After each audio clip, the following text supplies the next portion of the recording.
Okay. What is going on? LBHT crew B. What is going on?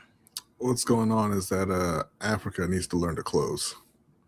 That's Oh, what's just I going said on, ago. and Yeah, and Congo. yeah, So yeah. pretty That was unfortunate. pretty unfortunate. Pretty unfortunate. But you know what happened? Was it Senegal? That the one fan that stands like a statue. They didn't let him into the country for the game. You know what I'm talking about? No, Adelia knows what I'm talking about. There's one. There's this super fan. Like he's a national treasure. B. He stands in one like a statue. Like he stands mm, whatever pose that he takes for the entire game. yeah. Doesn't move. Right, and it's to bring them good fortune. And they didn't let him back into the country for the next match So, unbelievable. because yeah, that's why Yeah, that's what happened. sounds like it. Yeah. Mm-hmm. Justice for statue guy. Justice for statue guy. Yes, let's get that going. Hashtag justice for statue guy. Okay. I feel like we should learn his name before we do that, but that's okay. Yeah. All right, y'all. It is Wednesday. Happy Wednesday. Hope your week is going well, but if not, hopefully it gets better starting right now. We are streaming live on YouTube, Facebook, and Twitch. So wherever you're watching us, make sure you hit that like button, follow, subscribe, all that good stuff. If you're listening to the audio form of this, we put this out on Thursday at noon. So we hope you're enjoying your lunch break. Make sure you leave a 5-star review. Who do we have in here? Dr. Kush, man. Dr. Kush shows up every morning. First one in here saying good morning. First one in here in the evening saying good evening. Appreciate you, Dr. Kush, man. Thank you. Salute to you. Thank you, Doctor. Evan Janelle over in Japan. Konnichiwa. Appreciate you. She be in the morning streams too. You know? Thank you. Thank you all for the support. Urban, what's good? Says, what up, chat? Bateman sent me to make sure Jose was keeping his word. Yes, B. Bateman called me the other day and was like, hey, you've been mentioning me, you've been mentioning my name too many days in a row. Can you do me a favor and just not mention me today? And I said, I got you. All right. But you If have I already. do, it'll be nothing but positivity. It won't. It will be no Bateman. I don't slander Bateman, but yeah, I said I'll give you a break today. It's not slander when it's true. So Yeah, yeah. Oh, okay. Adelia says it's Congo, DR Congo. He doesn't he does it in tribute to DR Congo's first democratically elected prime minister. Ah, okay. Yep. he Yep. wasn't there to give him strength at the end. They gassed out. I promise you, if he was there, they would have won. Okay. Diabolical. Diabolical. TC salute says I hurt my lower back today while working. That's a sign that you was working too hard, TC. Yeah, workman's comp. You get better soon, man. Yeah. I hope you feel better. That sucks. And then dial it back. Yes. Adelia, our super producer, is here. Listen to Adelia, everyone. Good evening. Welcome to LBHT. Don't forget to hit that like button and subscribe if you haven't already. Super chat and cash apps all available. $ LBHT show if you want to do the cash app. All right. If you want to guarantee your comment is read on air, that's how you do that. Okay. Okay. Here we go, Urban. Late as usual. Here we go. It's always somebody. About to be banned as usual. What up, Urban? Appreciate you coming through. Urban, I have not forgotten about you. I know Urban sitting there saying, "Man, I know they said they were going to use my beat." We are, but you're finding out how we move in real time. We move slow, but he made a fire beat for us for the morning show, and we are going to put that to use pretty soon. All right, appreciate you. Y'all check out Urban's his music. All right, they're not allowed to post links in here, are they? If you can, just post a link or just tell people where they can find your music, Urban. All right. Jay, what up? Says, I get the Wednesday crew to calm my nerves because these Lakers moves have been stressful. Oh, are you stressed, Jay? Are you stressed? Right? I was joking with B about his big three, about y'all big three. Right? You got Kessler, you got Luca, and you got White Kobe. All right, that's your big three. They But signed another guy too, Sandro, and I don't know how to say his last name. last name, yeah. I've never seen him play before. Which is crazy. He's like 7 years in. Is he? Yeah. I'd So never heard of him. I was like, like maybe he's in the first, second year. I looked at it. They're like, yo, this man's 87 years old. And well, I'm about to say, like, maybe what is he, 23? Because they come in, they come in early. Those Euro players, man. So, but then I told him Brooklyn's big three. Okay, Michael Brown Jr., Julius Randle, and Mo Wagner. But it's okay for y'all because you don't have a big one. And this has been a common theme for the Lakers for the last decade. They have the lead guy, and then the Galaxy's worst GM, Kobe's friend, has no idea how to build a team around him. Yeah, and for a while we thought it was just because it was LeBron, but he's doing the same thing with Luka. Why didn't y'all trade for Jaylen Brown? I don't know. I guess we didn't have an old broke down shooting guard to send him. Oh man. I saw that. I was like, Brooklyn could have done that. Whatever. Yeah. All right. Could have traded for Jalen Duren. Could have traded for Giannis. Got Walker Kessler though. Yay. Walker Kessler. Just Aloe. Good evening. Good evening. So good evening, everyone. Prayers for Calais Campbell. Yeah, we are going to discuss that on the overtime show. Sad. I mean, we talked about this more a little bit, but man, that was shocking. Like me and Endo found out in real time what happened with that. Yeah, prayers for him and his family. If you don't know, his mother passed away, and except for one part of his family. Well, yeah, no prayers for that dude. Yeah, his brother has been arrested, indicted in well, not indicted, but in connection to her passing. So that is I can only imagine, man. I can only imagine that's tough. Yeah, that's tough. And he seems like such a good dude too. He really does. Yeah. So prayers up for him. TC, thank you for the super chat. Thank you, TC. No message, just showing some love. Thank you. Our guy Noah's here. What's up, Noah? What's going on, Noah? Yes. Shelly Shell's in the house. What's going on, Shelly? Is that us? Is that for USA? Yeah. Are they playing now? They are starting in a few minutes. Okay. All right. We'll see what's up. Osman, salute. Good evening. Good evening. Shelly Shaw said, yeah, Senegal should be ashamed of themselves. They played not to lose instead of playing to win the game. It was theirs for the taking. Facts. Michael Hope, salute. Thanks for coming through. Who else we got in here?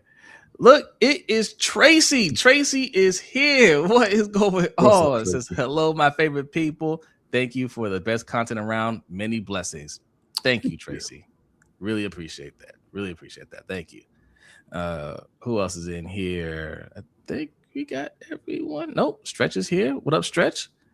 The Lakers moves are good moves. There you go.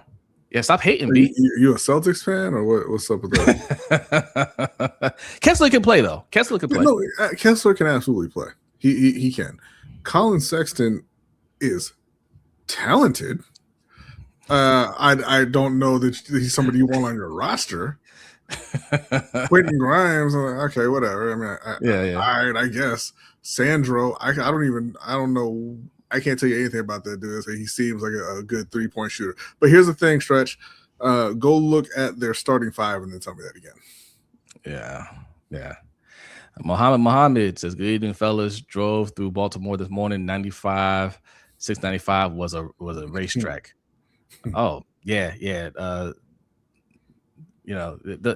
But what time were you driving through there? Because usually, if you're driving near rush hour, it's especially the 695. I try to avoid that at all costs. But yeah, good to see you. Thanks for coming through. Who else is in here? Money Mike, salute. Says Philly robbed the Celtics in broad daylight. Man, they robbed themselves. The Celtics like, take my money now. Like, okay. But they finally got Paul George. Finally. Reese, what's going on, Reese? Thanks for coming through. Just Al says, okay, he's not Lumumba's son. He just looks like him. Michael Kuka I'm not gonna pronounce that Boladinga. right. But Boladinga, Yeah. the Bala, yeah, also known as Lumumba Vea. That's the guy's name, the statue guy. Lumumba Vea is a stalwart of the Democratic Republic of Congo's soccer matches. Thank you, Jusalo. Thank you. Yes, it's still hashtag justice for statue guy. Okay, that's just that's what it's gonna be. Justice for statue guy. It's crazy to me and amazing how anytime there's a piece of information that you feel like an older person might know, Just Allo and Osmond are right there with it every instantly, time. Instantly. Appreciate and they didn't Google it either, right? Like it's all right here. It's all right here. they're the ones that tell you, you know what the greatest computer is? Your brain. All right. Listen, we still have a few weeks until training camp, but it's in the same month. Okay, so it's drawn closer. And as we draw closer to training camp, we have more questions that we want to bring up for our teams to look at, for us to look at, to take a look at going into training camp. And when we're looking at camp battles, we know what to focus on. All right. So we're going to go over that. We're going to talk about, we already started talking to the NBA. LeBron James at 41 years old is still the most talked about free agent in the game, which is crazy to me. So we're going to discuss that. And so World Cup update, because USA is playing right now. We talked about how the African countries have had some major letdowns today. So there's a lot to discuss. A lot of surprisingly, a lot of football questions, I would say, to go over. So let's lock in. But first, we like to start every show with a Black History fact, and B and Okole have a Black History fact for you.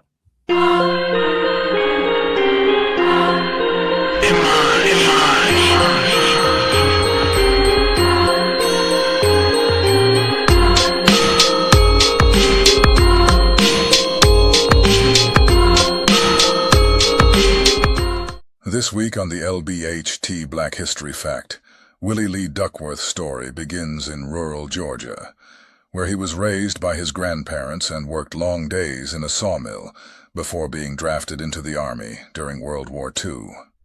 In 1944, while training at Fort Slocum, he was asked to lift the spirits of a group of exhausted black soldiers during a march. Duckworth answered with a rhythmic call, drawn from the chants he used back home to call hogs, a sharp musical cadence that immediately energized the formation. That improvised moment became the Duckworth chant, a call and response rhythm that spread across the base and soon throughout the entire Army. The War Department later formalized his creation as Sound Off, turning it into one of the most recognizable marching cadences in U.S. military history. Its structure, beat, and the now famous Jody verses helped define modern cadence calling, boosting morale and sharpening drill precision for generations of soldiers. The chant even crossed into popular culture, appearing on World War II V-discs recorded by bandleader Vaughn Monroe and featured in films like Battleground and Sound Off. Duckworth's authorship earned him recognition from ASCAP and modest royalties that helped him support his family and eventually start a pulpwood business. Long after his service, Georgia honored him by naming part of State Route 242 the Willie Lee Duckworth Highway, and a granite marker at the Washington County Courthouse preserves his legacy. His life stands as a testament to how a single spark of creativity born from everyday rural tradition became a permanent fixture of American military culture, turning an ordinary private into the father of the Army's most enduring cadence.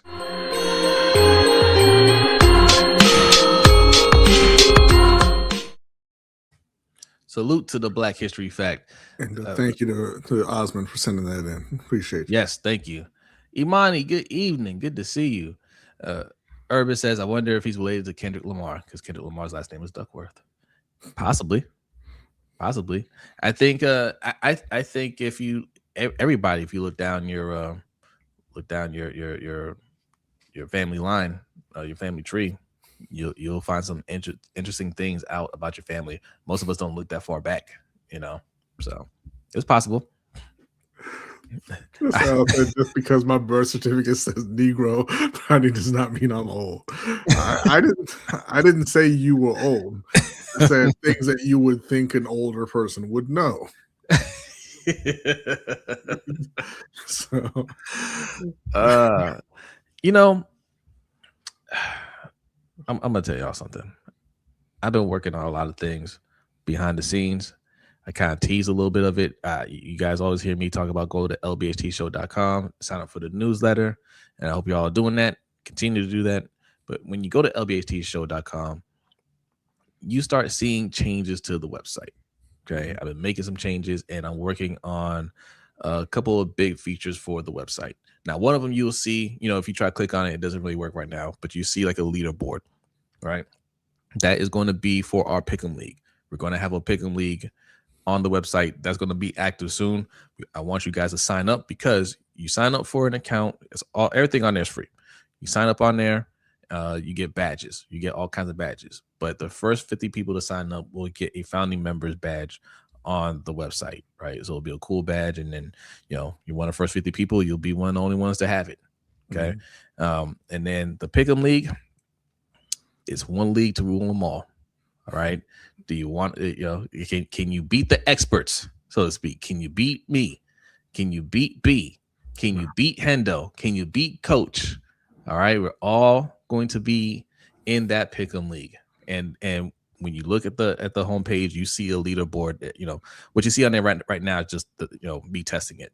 But you can check in there weekly and you can see who's leading. You can see who's on a hot streak. You can see all that stuff.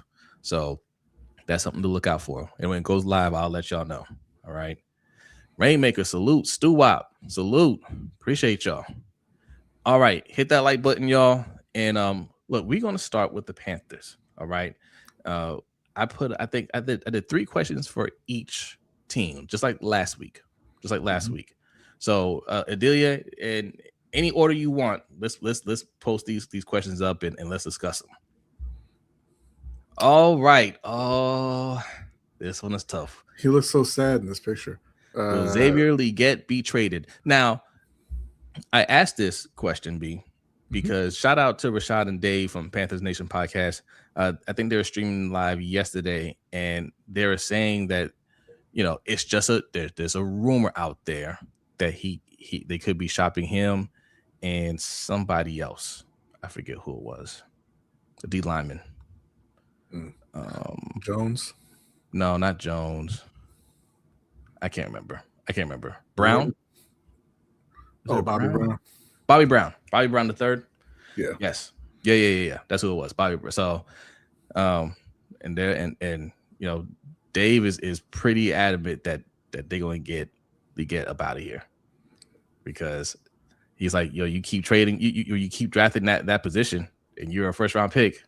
They're sending a clear message. Yeah. The message is he hasn't been good enough.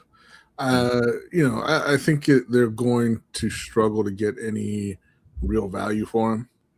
And I think at this point, coming into his third year, and he's kind of saying the right things. He's coming in a little leaner. You hold on to him at least through the early part of training camp and see how he looks. Maybe get him out there for a preseason game or two and see how he looks, see if there's any improvement there before you really pull the trigger on any deal. Because, at this point, even if he doesn't live up to the draft status, if he can come in and be a solid third receiver or fourth receiver, that's probably more value than you're going to get with a day 3 draft pick that you get in return. Yeah.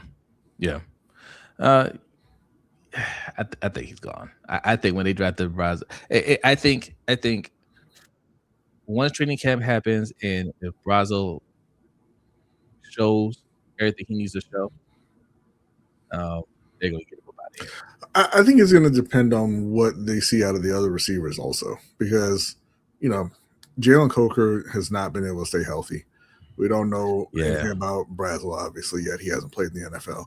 So I think they should, if he's kind of turned things around, they should keep him there for that depth just in case. Ultimately, though, I mean, it's just going to be whether or not he's improved from his first couple of years. If he hasn't shown any progress, then yeah, they're gonna mingle him as best they can. Yeah. And Mingo, you got a second round pick for him, didn't you? No. He was drafted in the second round. He was drafted in the second. Yeah. They got a fourth round pick, which is still which was remarkable, pretty amazing. So Dan is great on the phones when talking to these other GMs. So I think they can get a fifth, sixth for Leggett. But yeah, it's just going to depend on what he shows come training camp. Well, if he turns things around and he takes that next step, then he absolutely is worth keeping. He has some natural talent, right? Mm-hmm. And if he can start putting things together, then you have your wide receiver too. No question, right? Like you talk about boom or bust, like that's. I mean, and we knew that when you guys drafted him. I mean, you weren't a big fan of the pick, but if he finally kind of says, "Okay, I need to go in here this year and be a professional," and really work on those little nuances to his game, and he improves, then you have a dangerous player in Leggett, right? But those are some big ifs. But if he does that, you don't trade that. You keep him, and you got your two wide receivers right there. Yeah. All right. Next question. Is the Panthers defense being overlooked? The answer to that question is absolutely. I think that last year they were more heart than talent. They played very well in terms of just not giving up and playing above what their talent would suggest. This year, they obviously still have some question marks, but they've added a lot of big time talent to the defense. Jalen Phillips is going to come in and be the lead pass rusher. You've got Scorton and Umar coming into their second years, so you should see a bump in production from those guys. Lee Hunter, who they just drafted, is going to be playing next to Derek Brown, and that he should have you should unleash Derek a bit more. Make things a bit easier on Derek. They went out and they signed Devin Lloyd, the top linebacker available in free agency, to kind of lead that linebacking core. And granted, they still have holes in the linebacking core, but they were all holes last year. So now one of them is filled with a very good player. They've added some depth to the secondary, and they brought back the defensive coordinator in Evero. I think they're going to be a top 12 defense this year. Top 12? Yeah, I can see that. And if they're that, and again, like if they become that, I would expect the next year for them to be a dominant defense, because the way you guys build your team, like it stacks on top of each other every year, right? Like you said, they showed the heart last year. They're lacking talent, and the heart's going to be there this year. I don't think they're going to take a step back. And you be that middle of a pack defense, they're going to be that much more dangerous. They're going to be the type of defense that you talk about where they can make opportunistic plays, right? They may not be the best run stopping team. They may not be the best, pass defense, but they will make key plays. And they showed that at times last year that they could do that. I remember the San Francisco game. They were ball hawks in that game. I was like, man, they know when to rise to the occasion. Yeah, Mike Jack had a great season, and I think they're going to be very, very formidable up front with Derek Brown and Lee Hunter in the middle of that front seven, and then obviously Devin Lloyd coming in behind them. I think they're going to be very tough to run on, and it's going to come down to obviously how the offense performs and how much they're facing the other team's pass defense, or passing attack. But I think they've got some talent on the back end as well. There's lacking a little bit of depth there. But I think overall, they're going to be a much improved unit. Yeah, agreed. All right, third question. Will Tetairoa McMillan be a top 10 wide receiver? because Tagovailoa, who is also in NFL's top 100, I forget what number he is. You look at all his stats. He was ranked like 15th in the league in yards, I believe, and around that in touchdowns. And somewhere around there. So he's just outside the top 10 right now, and that's as a rookie. He did that. So yeah, it's going to depend on whether or not he can clean up the drops.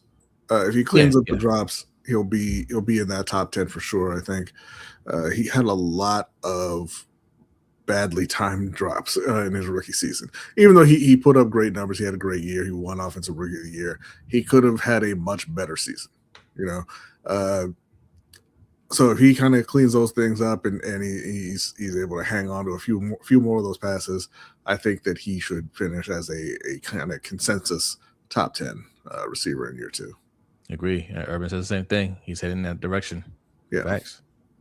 Urban also says, "Watch out, Leggett for Bateman." Y'all, why do y'all want Leggett over here? Why do y'all want Leggett? Because big, strong, fast. Like you said, people love athleticism. They love measurables, and Leggett's got the measurables. He doesn't have the intangibles, those being skills. Listen, if Dave Canals says I can't work with them, I'll pass. Xavier Leggett is the Travis Taylor over Rashad Bateman's. Oh my goodness. But I think he cracks the top 10 this year.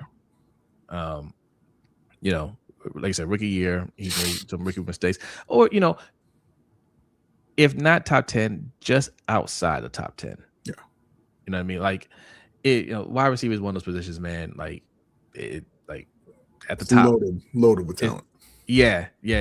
So I want to say easily, because he's got there's some other wide receivers out there that they looking to crack the top 10 as well. But Tagovailoa got that dog in him, so to speak. You know what I mean? Yeah. So Ravenville, what's good? Praveen says no sound. Can y'all hear us? I think everybody can hear us. Give me a thumbs up. Thumbs up if you can hear us. Praveen, that's on your end, my friend. I think. Thumbs up if you can hear us. Thumbs up. Nobody said anything, so I'm assuming we're good. We're good. All right. Okay. Those are the Panthers questions. All right. He said, yeah, Urban said he can hear us. Yep. Thumbs up from Ravensville. All right, Praveen, you're gonna have to log off and log back in. And Adia says she can hear us too. She did a sound check, so that's on your end. All right. Ravens questions. Let's go. Which Ravens player will redeem himself this season? So I teased this question this morning. Okay. And listen, if you don't like the graphic there, there's other players that you could choose from. Okay. But on the graphic, you got Marlon Humphrey, you got Tyler Looking real Linderbaum. Confused why he's there with these other guys. Yeah, you got Humphrey, Linderbaum, and Rashad Bateman. And Linderbaum. Listen, not Linderbaum. I'm sorry, Voorhees. I'm sorry. I was sitting there just having a flashback back when we used to have a good center. Rashad Bateman got to look on his face like I knew it'd be me. That's why he called me. He was like, "Hey, you're not working on a graphic or anything with my picture, are you?" I just I had to chill down my spine. I just felt like I should call you and and ask. Listen, we talk about this is the theme of the week, B. If you what's going on, Kobe? Wouldn't Bateman need to be successful first to redeem himself? He was successful. He was successful. He had a good, what was it, 5th year or 4th year? And then third year. It wasn't his third. Year. Yeah, I think it was his 4th. And then he went off the rails last year. So, you know, I don't think he's going to redeem himself, but Ty was he good. certainly has the opportunity. So the theme of the week has been expectation versus prediction. Mm-hmm. Okay. there are some subtle differences between expectation and prediction. Okay, people predict all day, and I'm not gonna. Rashad Bateman is an example here. I'm not saying anything bad about Rashad Bateman, but a lot of people make predictions about what Rashad Bateman is going to do. Yeah. Right? If Rashad Bateman doesn't do that, then there's this, oh well, he just didn't get the opportunities. Oh well, there's some built-in excuse. Yeah. Right? When there's expectations and that player doesn't live up to the expectation, then there's disappointment. Then it's, well, what happened? Yeah. You're supposed to be better than that. You know what I'm saying? And you'll try to figure out, okay, what went wrong and how you're going to fix it for next year. Yeah. Right? So with Rashad Bateman, what are you expecting? Not predicting, not projecting, because every fan base does this. So this isn't a jab at y'all. Every fan base does this. We project what we want these players to be. Okay. But when they don't meet that projection, what's your reaction to that? You know what I mean? Mm-hmm. Like if Lamar has a bad year, we're like, damn, what's going on? Because we expect him to play at a high level. Osmond says, I don't know who built or I don't know who will, but I am hoping Humphrey does. I think I'm picking Marlon Humphrey. That's why I put him in the graphic, because Marlon Humphrey appeared to get beat a lot last year. It is my belief that a lot of those times it was blown assignments, or I don't want to say blown assignments. I want to say just miscommunication, because clearly people didn't understand what was going on out there. And there were times where I think Marlon Humphrey thought there's supposed to be a safety over him, or there was, and he just took the L. And Marlon is never going to throw a teammate under the bus. Never. So I think he just quietly just said, all right, just put that on me. It is what it is. But this year, there ain't going to be no misunderstanding. Yeah. Ty says, it's okay. Thank you for the super chat. Ty says, it's okay, Jose. At least it's not Kyle Hamilton up there. Just joking. It's not. See, he keeps saying, I take shots at Kyle Hamilton. It's the other safety. Okay. I don't, Jose, don't be scared. We got your back. Bubble Boy Bateman got to go. I don't have anything against Bateman. See, look, you know what's going on here, right? People tune into our channel. The ones that like these players say, man, y'all hating on them because we make some little comment, like one, just a nothing comment, say, hey, he's got to do better or whatever. But, we don't put much effort into it. And then we get the IB sayings of the world that call him Bubble Boy Bateman, right? And just because we chuckle at the joke, there's like, haters! You guys are haters! I'm not going to say the man not funny. Whether he's being too harsh or not. I'm like, funny's funny. Yeah. I do like Ty's super chat. I'm picking Kyle Hamilton to redeem himself. And I know a lot of people would say he's got nothing to redeem himself from. False. He's supposed to be, an elite defender. He's supposed to be the best safety in the league. He's supposed to be this incredible game-changing playmaker, and he just hasn't been that. And that's not to say that he's played poorly, right? But he hasn't been that. And I think that under Jesse Minter and the new D coordinator, I think that you will see that come out of Kyle Hamilton. And I think he's going to be a very, very dangerous weapon for the Baltimore defense. Yeah, the reason Michael Holt says Roquan, we need improved linebacker play. I was going to pick Roquan, but look who's here. Sutton is here. Hey, make sure you guys subscribe to Sutton's new channel, Sutton Reacts. Okay, Sutton Reactions. Go subscribe over there. All right. He just started a dope channel, dope content. Go support our brother. All right. But he's putting names in his notebook. If y'all don't know, Sutton, any Rashad Bateman slander, he's putting your name in his book. Okay. Because he believes Rashad Bateman is going to have he's going to have one of those years. Okay. Sutton has true expectations for Rashad Bateman. All right. Okay. He's a believer.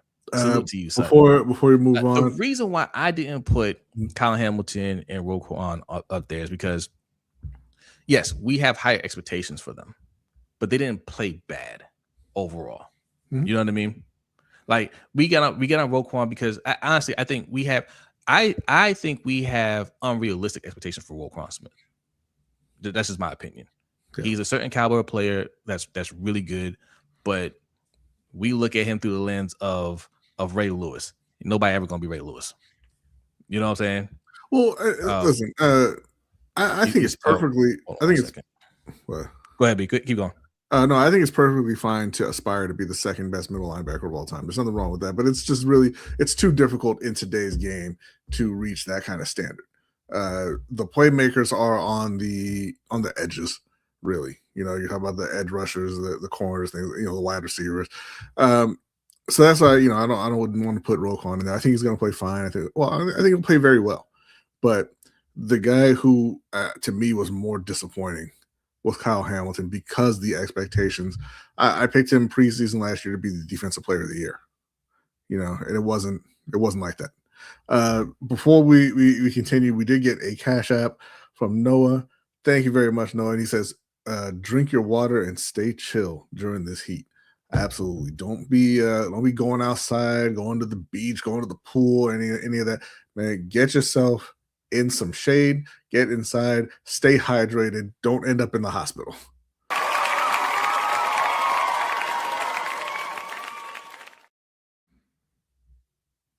You are muted. Thank you. Yeah, I've restarted my a little sound box here. Salute to you. Thank you for that donation, Noah. Appreciate it. But no, go outside at the right time though, right?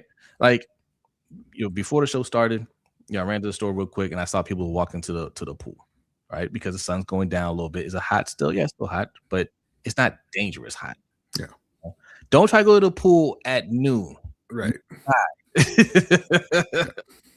You know, it's all about timing. Definitely hydrate. Drink lots of water. It makes a world. You should be drinking lots of water every day, but definitely in the summer, when you leave the house, you should have already drinking at least 2 full glasses of water. At least.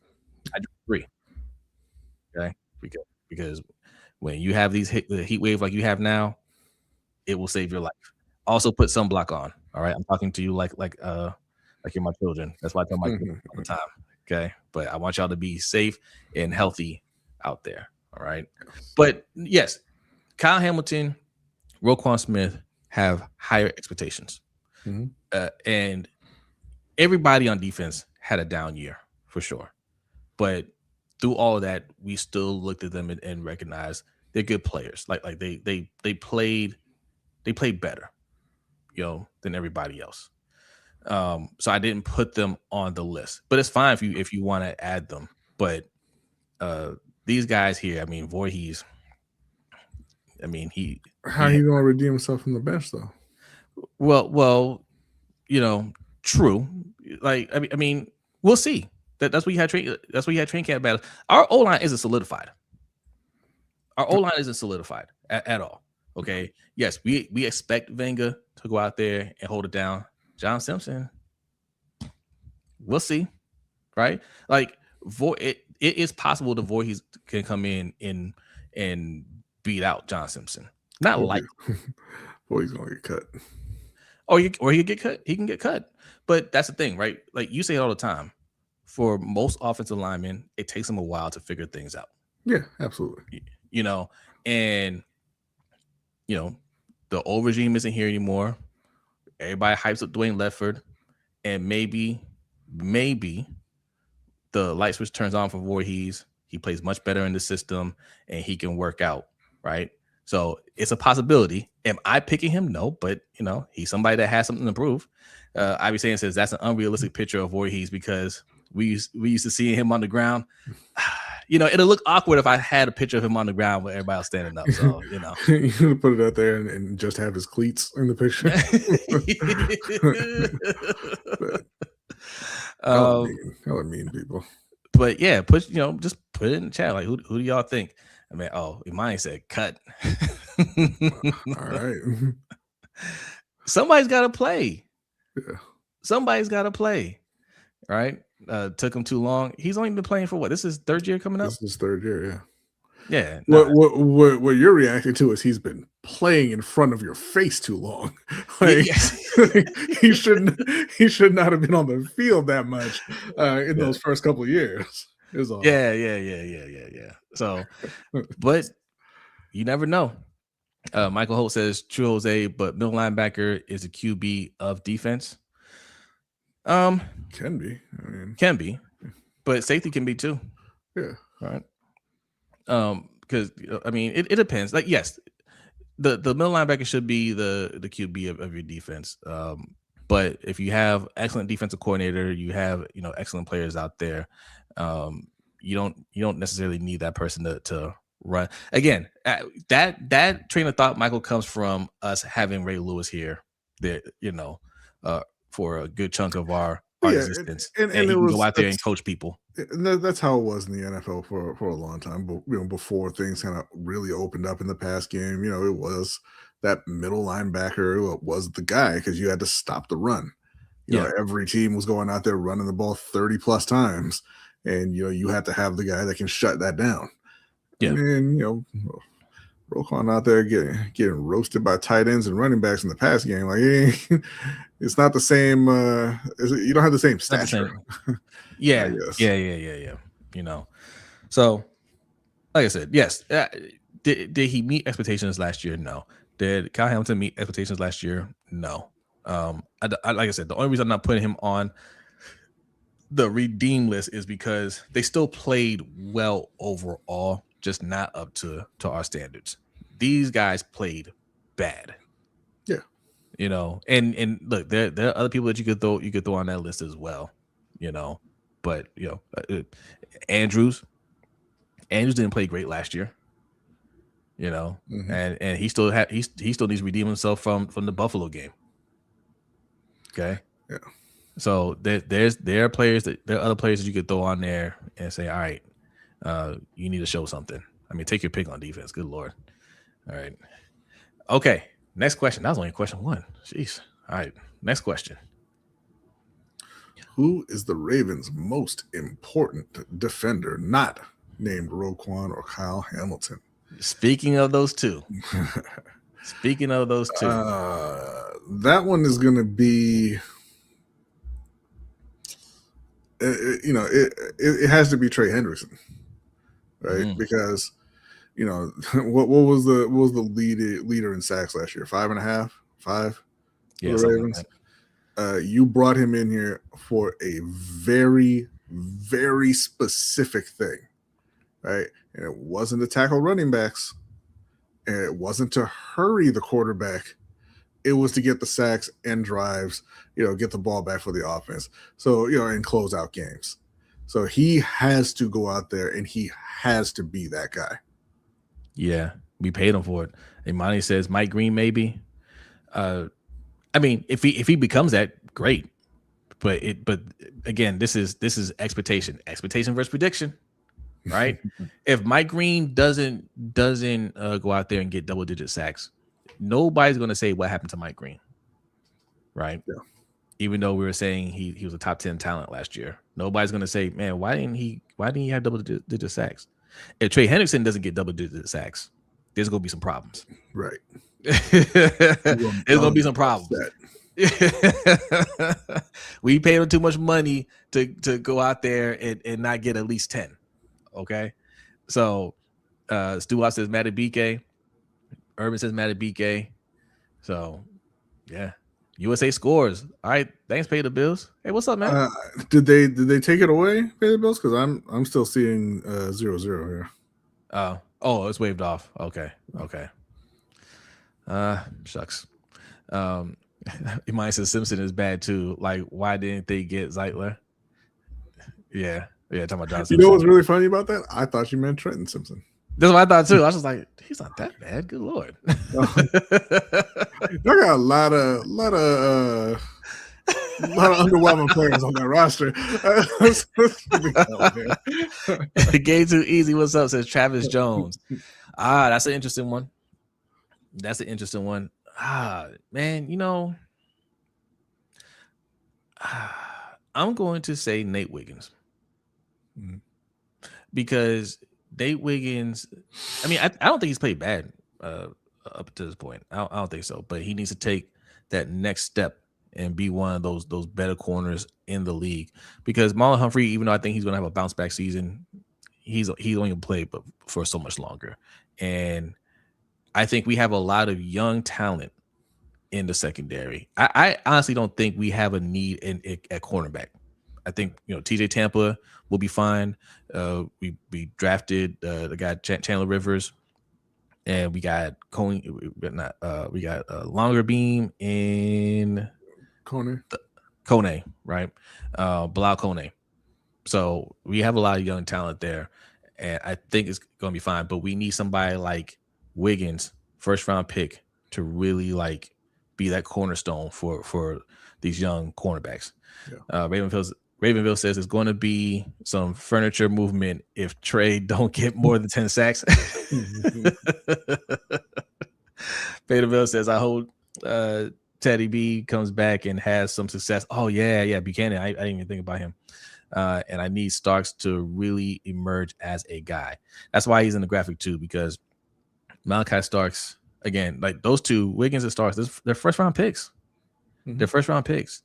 There's got to be some expectations, and we're saying Kyle Hamilton has to go out there and get turnovers and really be that guy. So does Starks. He is supposed to be the ball hawk. Yeah, but like we were talking about with the last slide, predictions versus expectations, right? If you're talking about who the most important defender is, you can't be projecting them to do something they haven't done. Right. As I say Trey Hendrickson, because that's a 12 to 15 sack guy. Like that's what he does. That's what you paid him for. That's what he's there for. You want Mike Green to be that for sure, but he hasn't shown that ability, right? You want Malachi Starks to be the ball hawk, but he hasn't shown that ability. So, I mean, I can't say that they're the most important when you haven't leaned on them to do that before. Nate Wiggins has shown flashes. That's why I'm leaning towards Nate Wiggins. Nate Wiggins, yeah, for sure. Javi says, Jose, you want to say Malachi Starks? I just want to remind you guys he's on the team. That's all. Just want to remind you. And no, I don't want to say Malachi Starks. I'm not gonna go Malachi Starks because, like Bill was just saying, I don't have high expectations for Malachi Starks. That's why I thought it was a bad pick. Yeah. Right. I don't think he's bad. I don't expect him to go out there and play terrible, but he was supposed to be that guy that, that's flying around the ball, that's going to let Kyle Hamilton go out there and do all these amazing things. I never saw that, and I don't expect it this year, but I expect him to play well. Imai says, I'll trade Adisa Isaac for Xavier Leggett. No, thank you. Y'all really want Xavier Leggett? You know what it is? Y'all like that country accent. Right. No, we don't want no Adisa Isaac. Y'all got that. Y'all got that. Adisa Isaac was a third-round pick. There's no expectation for Adisa Isaac. He could have been on that redemption list. Yeah, should have been. Yeah, but we forgot about him. Right. Okay, last question.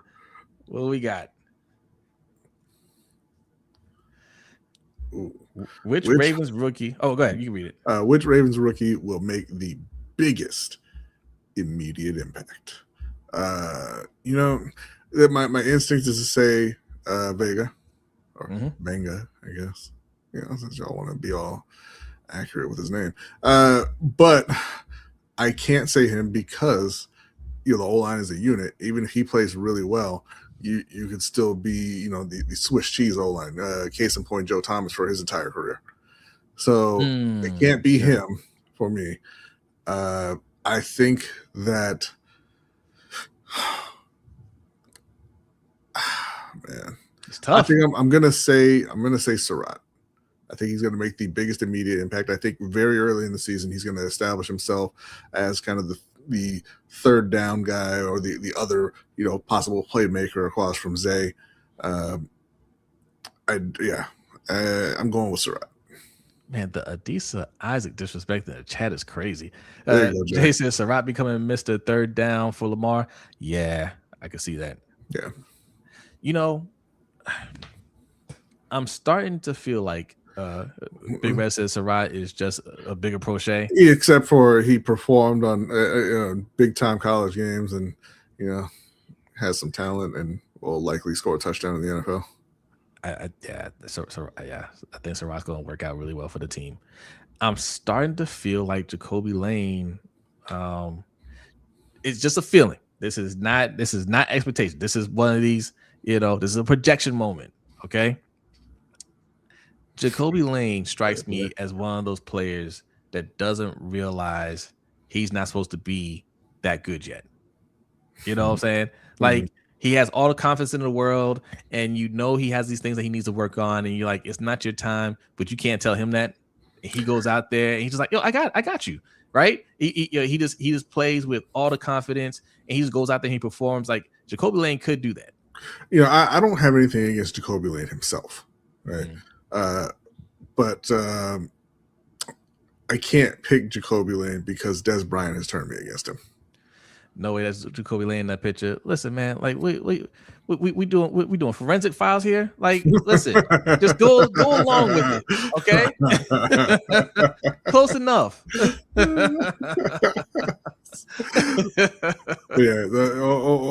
Old Des turned me against Jacoby Lane.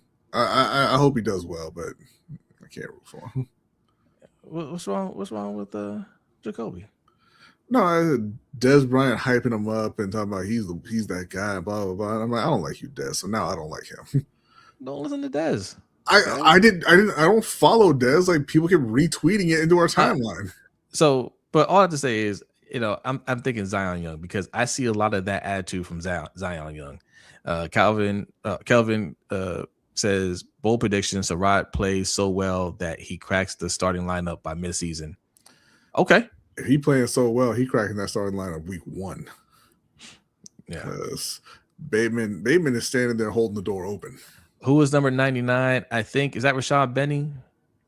Rashawn Benny, is that his name? Rashawn Benny, the Michigan D tackle. I would assume so, but yeah. I was going to ask you who snuck into that picture 12 and players. Put on number 30. I don't know. That doesn't look like a football player. That's the punter. I assume so. But... I think that's the punter. Yeah. We drafted 12 players, y'all. Like, I mean, this is why you don't draft that many. Okay, because y'all look at these guys like, I don't know who that is. Zion Young has that same. Look, we see the video of Zion Young. We seen him in interviews. Zion Young, you can't tell him he's not ready. You cannot tell him he's not ready. The only reason I didn't pick Zion Young, the only reason I didn't pick him is because I'm holding out hope that Mike Green will play well, and that he'll just not have enough snaps to make that big of an impact. Between Trey and Mike and Tavius and then Zion. That's the only reason I didn't pick Zion. I'm hoping that Mike Green actually shows up this season. But yeah. He could. Elijah Surratt got nothing but open space and opportunity ahead of him. I mean, they can all, Trey Henderson, Mike Green, Zion Young, like, they can all show up, right? Like, we don't need like Zion Young doesn't have to go out there and get 11 sacks for him to make his impact, No, but it won't be the biggest impact. Like, if he goes out there and he has 5 sacks, Elijah Surratt going out there and having 600-700 yards, scored a few touchdowns, whatever he does will be a bigger impact. Yeah, I just don't think that he'll have necessarily the number of snaps he needs to make a big impact. Yeah, good point. Because how many of those? Let's be honest. How many of those sacks are going to be on Shador and or Deshaun Watson? All of them. But what if those sacks are more impactful? Like, he forces turnovers. I mean, yeah, Shador and Deshaun, they're gonna fumble, but like, you gonna win that game anyway. So what impact are we making here? And a lot of jokes in here about this rookie class. Lots of jokes. All right, lots of jokey jokes. Looking like Esteban off Sweet Life of Zach and Cody.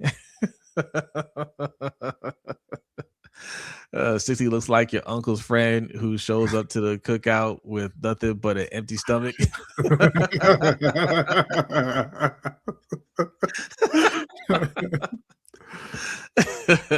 Hey, and that winning smile. Right? Yeah. Ivy saying says Mike will show up as long as they don't got him dropping back into coverage. Yeah, he talked about that. Listen, every edge does that. They all do it.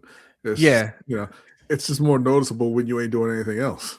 but when you're not getting out to the quarterback. But I think we did a little bit more often than it should have been for him. So yeah, listen, 12, 1, 2, 3, 4, 5, 6, 11, 7, 8, 9, 10, 11. Yeah, 11 players drafted. I know this. You better pick a couple. You better pick a few of them, because this cannot be a year where these players don't provide enough of a contribution and we just say, oh, they're just rookies. Can't do it. You can't go in every year going to the draft with that many draft picks and not expect them to contribute. So we expect Wenger to go in there and contribute. He can't be the only one you have expectations for. Yeah. So all right. Those are the questions. All right. What, neither one of those two in that back row looked like they were going to fill Isaiah Likely's shoes, but we'll see. Yeah, nobody said the tight ends. Hibner and Cuevas. Yeah. How y'all feel about the tight ends? Because on draft day, everybody loves everybody. Yeah. Right? Everybody loves everybody. Everybody's going to work out. But now things have cooled off a little bit. I haven't heard anybody say anything about the tight ends. Right. On draft day, don't sleep on Hibner. Don't sleep on them. There you go. Urban says tight ends are sleepers. Okay. Pay the Bill says if 5 of these guys don't make an impact, it's an L. Yep. One of those tight ends have to show up. Absolutely must have one hit. I agree. And USA scores. Let's go. Okay. Just in time. 80 people showing up too. Appreciate y'all. Make sure you hit that like button. If you're new in here, go ahead and hit that subscribe button. LBHTShow.com. Go check it out. Sign up for the newsletter. Also, patreon.com/LBHTShow is where you can find the overtime show. We're going to be talking about the Calais Campbell, his family situation. Tragic. We're going to talk about Serena's return to tennis. Didn't go her way, but we're going to talk about what's next for her. Okay. I thought she played well, given a 4-year layoff. It's 4 years, right? Mm-hmm. And look, it's here. Danity's here. What's up, Danity? It says 75 people in the chat, but only 39 likes. Can we get to 50? I think we can get to 50, folks. I think we can. Thank you all so much for watching and supporting the channel. Cash App $LBHT Show and Super Chats are available. And check out the newsletter at LBHTShow.com. The newsletter is where you can find our poll question that we go over every week on the show, right? Sometimes I see people look at the poll results and like, what? And it's like, well, how do I vote? You vote by sign up for the newsletter, and in the newsletter, you got to vote on the poll. That's how we do it. Yeah. She did play well, Shelly Show. She did. And, if she wants to keep playing, I think that was a good match for her to shake off her rust and refine some things and go at it again. But we're going to discuss a lot of that, and we're going to discuss a lot of things. There's a lot of other news going on. Terry Arnold, he's got robbery case coming up. He got cut from the Lions. You got Malik Beasley being indicted. Lots of interesting stories out there that we're going to be discussing on the Overtime Show. So if you want to be a part of that discussion, and I think you do, patreon.com/LBHT Show, and channel members too. The link should already be posted in the community tab. All right. Let's see. Okay. Don't worry, Adelia. If we can't get the poll results, we'll just post it. We'll post it next week. All right. It'll give people more time to go in there and vote. Okay. You need a code. I'll get it for you. I'll get it for you. All right. What do we want to go to next? We want to do LeBron? Yeah, the NBA free agency is going. A lot of movement in the NBA. A lot of big time stars on the move. So, dude, you go ahead and bring that up. The big question around the league right now is where will LeBron James go? He's told the Lakers that he is not returning to LA for the next season. But just to preface this, we've got a super chat that I'm going to click on right now before I say anything else. Hey, Wandering Raven. Thank you. Appreciate it. Says it. Hibner for sure. Hibner for sure. Okay. We'll see. No love for Cuevas? We'll see. Thank you very much. So Giannis was traded to Miami. You know, I think a lot of people know that was a big time move. LaMelo Ball got traded to Minnesota. Ja Morant to Portland. You know, Kawhi traded to Toronto. There's been a lot of moves. Now free agency is in full swing. Jaylen Brown just got traded to Philly. So a lot of player movement. Walker Kessler was traded to the Lakers. You know, so yeah, a lot of things going on. Tobias Harris, the Spurs got their veteran presence in Tobias Harris. He just signed a 2-year deal with San Antonio. And the LA Lakers gave Austin Reeves a max contract, traded for Walker Kessler and gave him $130 million. Gave a guy Sandro M. You know, nice little contract. They signed Quentin Grimes to a 4-year, $60 million deal. They signed Colin Sexton to, I believe, it was a 2-year, $19 million deal, something like that.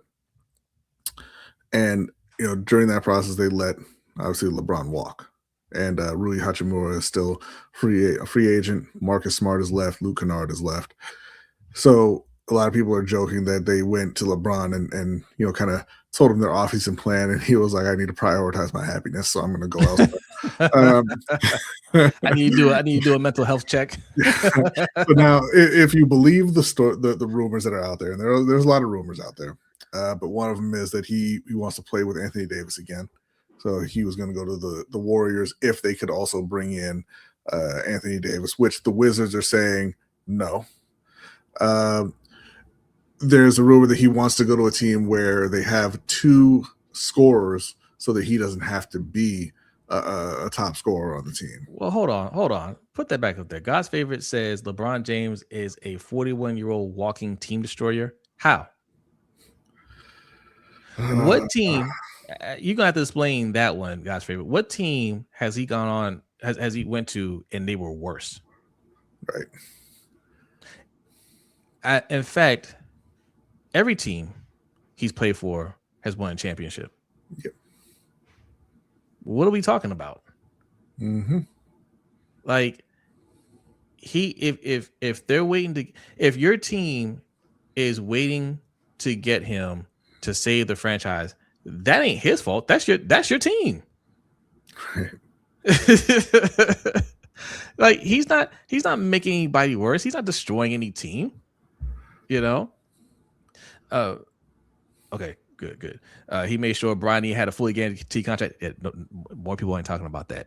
That was a the deadline to waive him has passed.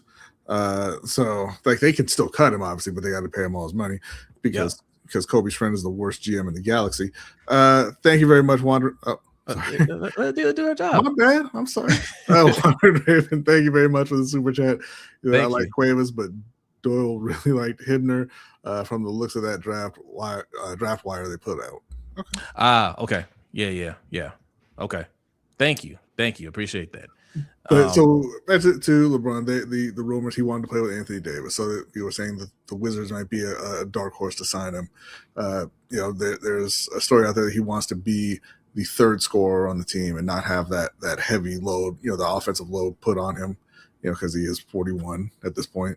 So people were looking at me, Miami with Giannis and Bam. You know, the talk was a second reunion with Cleveland as well as on the table. Now Philadelphia is reaching out to LeBron since they dumped Paul George and, you know, got Jaylen Brown in there, so they want to win now. Ashton says you can't appease some of the LeBron haters. He's won at every stop, and if he goes to the right place, Denver, Miami, maybe Cleveland again, he'll win again. Well, God's favorite clarified what he meant here. He what he meant was every team he's left was left in destruction until LA, who got Luka. Well, okay, Miami went to another finals without him. Yeah, right. I mean, not immediately, and they didn't hit rock bottom. I think they were well structured. All right, but I mean, when you lose a superstar like that, I mean, at the time he's the best player in the league, right? Yeah, it's gonna hurt. Yeah, it's gonna hurt for a while. But Miami did a good job staying competitive. Yeah, and the Cavs are a dumpster fire organization, hey, right? Cavs are back. People throwing out Denver as well to go play with Jamal Murray and Jokic. So there's a lot of options. A lot of teams want LeBron, and the other rumor out there is he's willing to take a minimum contract because it's not a financial decision. He's prioritizing his happiness. So where do you think ultimately LeBron ends up? Listen. In Brooklyn, there's this kid, Michael Brown Jr. All right. We got Julius Randle. All right. I don't know if you heard, but breaking news. We trade for Mo Wagner. That's right. Like, what more does a king need? The lesser Wagner. I mean, it's about happiness, right? It's about happiness. No, okay, so I think, man, like, this is tough, right? Because I can see Miami.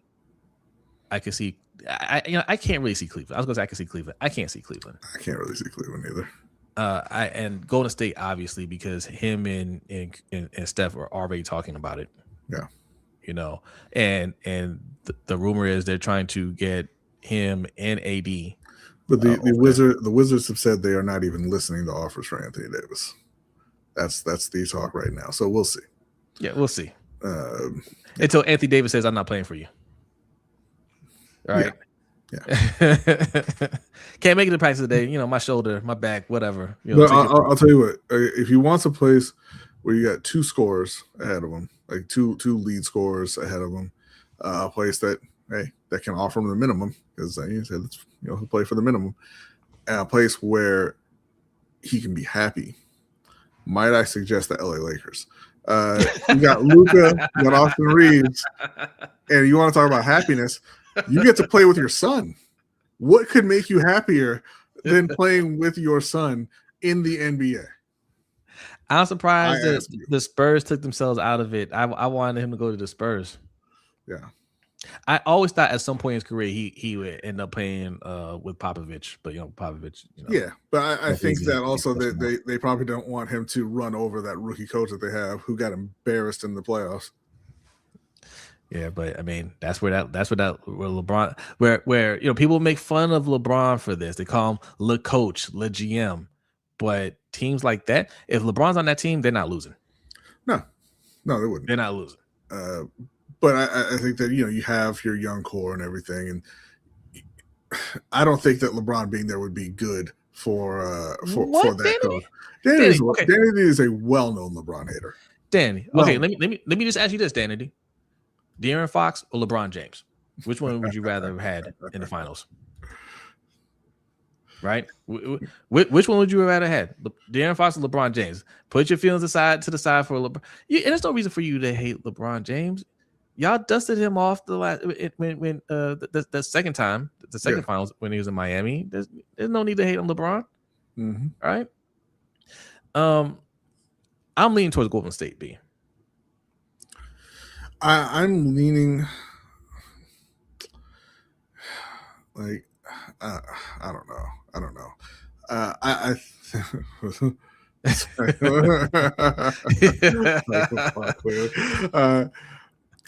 I would say Miami, but I don't think he will. I don't think he wants to go and play with Pat Riley again. I don't think so. After Pat took his cookies. Do y'all know the cookie story? Dwayne Wade confirmed it. We got we're gonna talk about that on Overtime Show. Yeah. That the time in Miami came to an end over some cookies on a flight. Right. And I believe it. We're gonna break down that. Okay. As a cookie connoisseur myself, I understand. God favorite says he's making a documentary about this year. That's why I say Cleveland full circle type. Yes, you're right. You're right. You're right. That could absolutely be true. That, and that's a nice narrative, but Cleveland ain't gonna win. And I'm sure he wants to end that documentary with the championship. Cleveland ain't gonna get him there. But I tell you what, though, but God's favorite, you are right about that. If he went back home and closed it out with the championship or even a finals appearance in Cleveland, that would be something. Yeah. That would be something. That is something to look out for. You're right. You're right about that. Absolutely. But yeah, I don't know. I guess if I really had to pick right now, I would say the Golden State's probably the front runner. Just because of the draw of playing with Steph, and what a huge story that would be. But I think it could really be just about anywhere. It could be one of these teams that we're not discussing. Yeah. Like I think not like Brooklyn. I was gonna say maybe Boston, but I was thinking Philly. They just traded for Jaylen Brown. I'm not sure. I mean, LeBron's not going to take a huge contract. I could see Philly. Yeah, and I was thinking Philly as well. But then, do you really believe in Joel Embiid as that guy? No, but the pressure won't be on Joel Embiid. No, the pressure won't be, but it's not the pressure that's got him gassing out and getting hurt. So, but to be fair, now they have Jaylen Brown, not Paul George. So Jalen's the guy right there. He's the guy there. Yeah, right now. And they were able to keep VJ Edgecombe. Full circle would be going back to Miami. He won 2 or 4 there, and he is the best version. It was the best version of LeBron. I mean, full circle would be going back to where he started. Yeah, that's how you connect the circle. But I'm gonna say, because of the Anthony Davis thing, I'm gonna change my pick. I'm gonna say that he gets over it and he goes back to Miami and he plays with Giannis and Bam. Okay. All right. No Knicks. I haven't heard anything about the Knicks being interested, and I'm not sure that they are in the mode of spending money at the moment. They just let Mitchell Robinson go. If he takes a veteran deal, but I'm gonna go with Miami. I think. Is there anybody in Cleveland? Yeah, they got Spider Mitchell.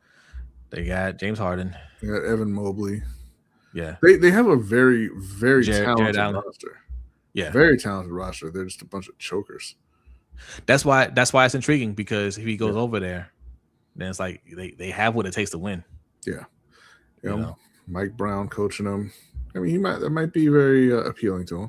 Mike Brown. No. I'm sorry, not Mike Brown. Kenny Atkinson. Kenny Atkinson. Yeah, Kenny Atkinson's not appealing. I'm sorry, I was thinking of the Knicks though. Yeah. As a Heat fan, we don't count the years before. I forgot Ty is a. I get it now. I'm here. Ty. I'm here. Thank you for the super chat. There's a lot of storylines that make sense for LeBron. If he's looking for that nice narrative finish. Also, Stephen A said Lakers can't win with 3 white dudes. Thoughts? We're gonna say that for the overtime show. That's certainly if you haven't been around here when we discuss Stephen A. Smith, I have zero respect for that man in real life, right? Like, I just don't respect him. There, I understand when you're doing the sports commentary thing and you say and do things to get clicks, and it's part of the game as long as you're keeping it sports. But he takes it out of sports. He wants to delve in the realm of politics, and he has not just bad takes on politics, dangerous takes on politics, and he keeps spewing nonsense. I don't have any respect for him. Yeah. Right. But we will tackle that discussion in the overtime show. We will tackle that. Just remind me. But I don't listen to anything he says. I don't listen to anything Acho says. Obviously, Jason Whitlock. I don't think anybody listens to that clown. But Stephen A., I just no respect for him. None. Lakers released their summer league roster, and I don't see Brodny on there. Could he be ready to contribute? Or they said, what's the point in evaluating him? His contract is fully guaranteed. We can't cut him. We're not wasting a spot. What if the key to LeBron's happiness? Because they say he's prioritizing happiness. Who's going to trade for my son? How would y'all feel? How would y'all feel if LeBron went to a team that's willing to trade for Brodny? I don't think you would do that, because I think at that point you are permanently branding Brodny as a guy who doesn't belong there.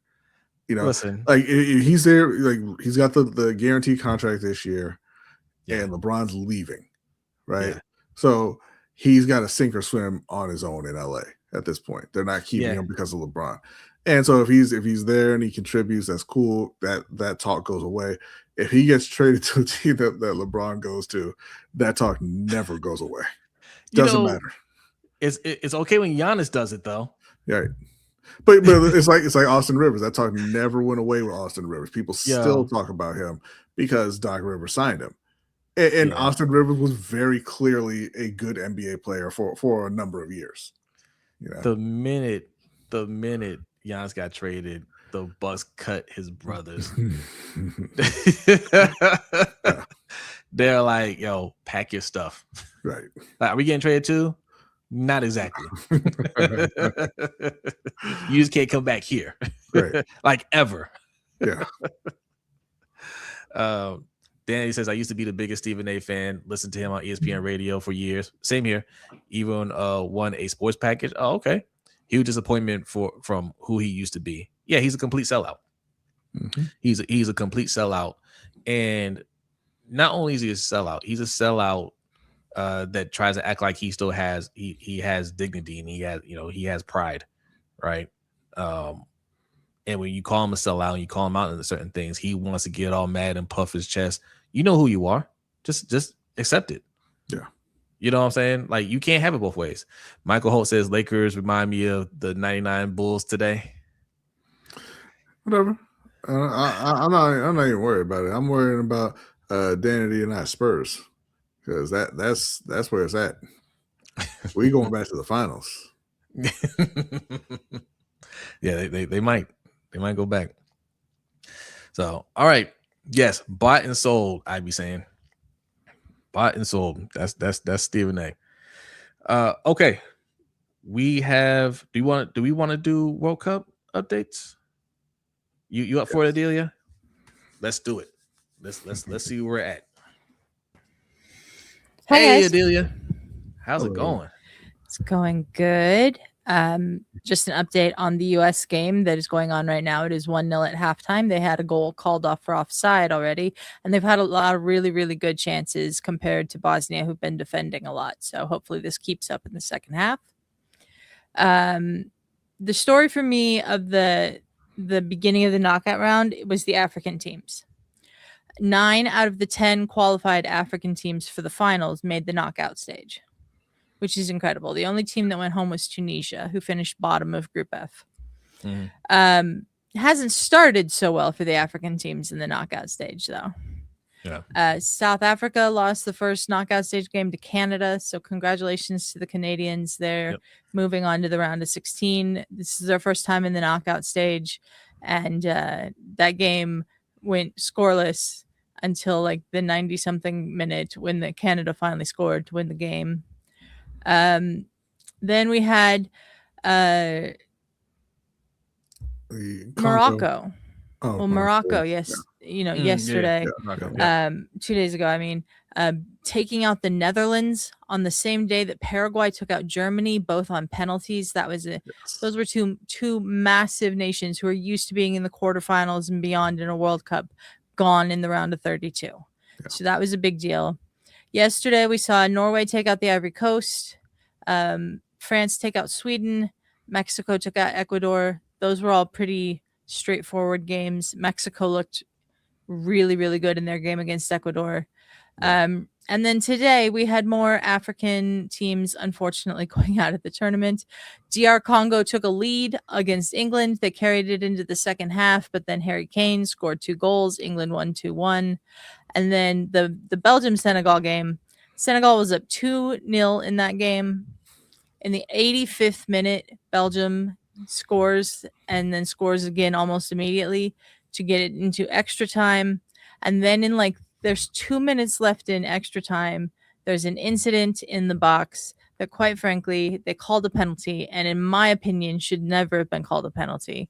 It wasn't clear enough. It wasn't a clear and obvious error. VAR stepped in anyways when there's not supposed to step in unless it's a clear and obvious error. It's only clear when you slow it down to the slowest of slow motion you possibly can. And it was a pretty innocuous challenge that was a foul, but I wouldn't say it's worth a penalty kick. And they gave the penalty kick to Belgium. Belgian captain Yuri Tielemans scored it. So Senegal lost 3-2 after extra time. That really sucked. We were doing the watch along on LGR on Good Friends, Better Rivals, and we were all pissed about it because it shouldn't have ended that way. And then, like I said, Paraguay knocking out Germany on penalties as well. That was a huge shock. We have a few matchups for the round of 16 already. Canada gets Morocco. That should be a really good game. And Mexico gets England in Mexico City, a place where Mexico has only lost twice in their last 80-something, I think it's 88, competitive matches at the Azteca. And England hasn't played in that stadium or in Mexico at all since the 1986 World Cup, which was where the Azteca is the site of the Diego Maradona Hand of God goal, where he scored the goal with his hand, claimed he didn't, and the goal stood, and it knocked England out of the World Cup. So that'll be interesting in the round of 16. Tomorrow, Spain and Austria, Portugal and Croatia. Those should be some pretty good games.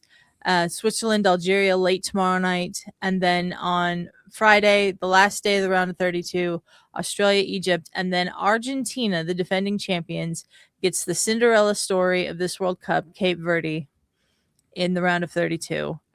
We have been dreaming over on Good Friends, Better Rivals about what it might look like if Cape Verde can somehow manage to knock out Argentina, and arguing about whether or not that would be the biggest upset in the history of sports. Not just the World Cup, but the history of sports. I don't know if I can definitively say it'd be the biggest upset, but it would definitely be one of them. It'd be up there because Argentina's rolling right now. Yeah, Argentina's rolling. Lionel Messi for Argentina has become the all-time leading scorer in the World Cup. Kylian Mbappe for France is right behind him now in second place. He's 1 goal behind him. So who will be the leading scorer all-time in the World Cup history by the end of this tournament will be decided, and it's going to be very interesting which one of them it's going to be. And Messi leads the Golden Boot race with 6 goals. It's 4th time playing at the stadium in Miami ever. And most notably, he played there in the 2024 Copa America final, where he sprained his ankle and missed most of the game, but Argentina still managed to pull out the victory. And since he plays in Miami for Inter Miami, it's basically going to be a home game for him and for Argentina. So it will be very interesting to see how Cape Verde handles the situation and everything. But that's Friday. And Argentina is chasing back-to-back titles. There's only 2 teams in history that have been able to win the World Cup back-to-back: Italy in 1934 and 1938, and Brazil in 1958 and 1962. So Argentina trying to make some history. Yeah. I really hate that American movies have conditioned me to believe there's no chance that Cape Verde loses that game.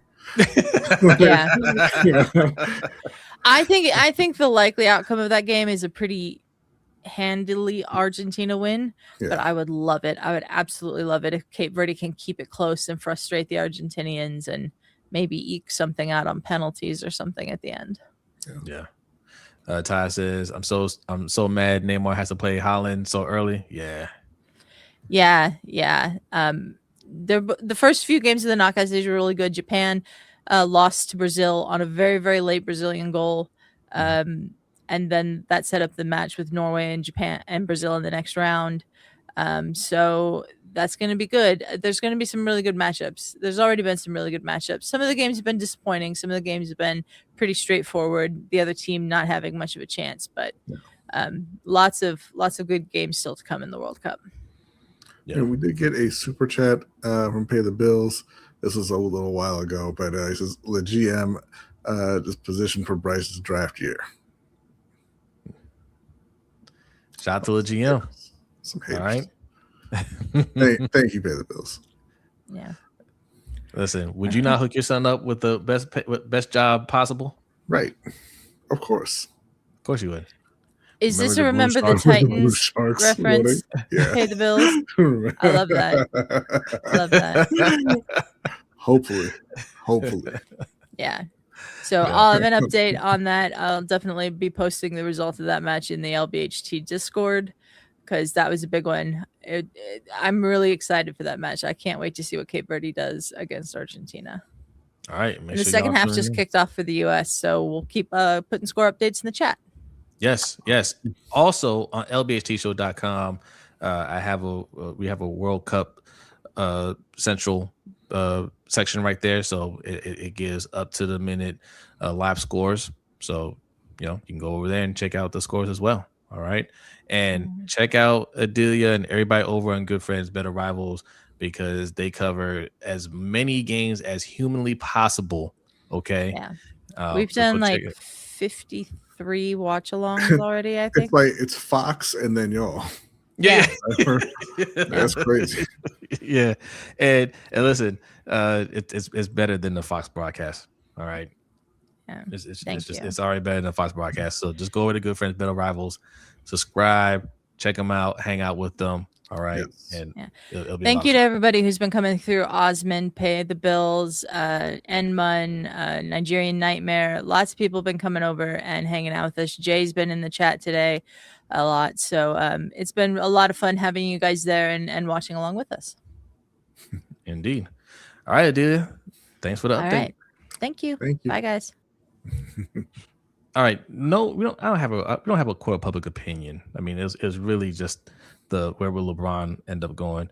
I just want to say, like, at 41 years old, he's still the main topic of free agency. Yeah, and that's crazy. It is. And listen, part of that is because he is the greatest player of all time.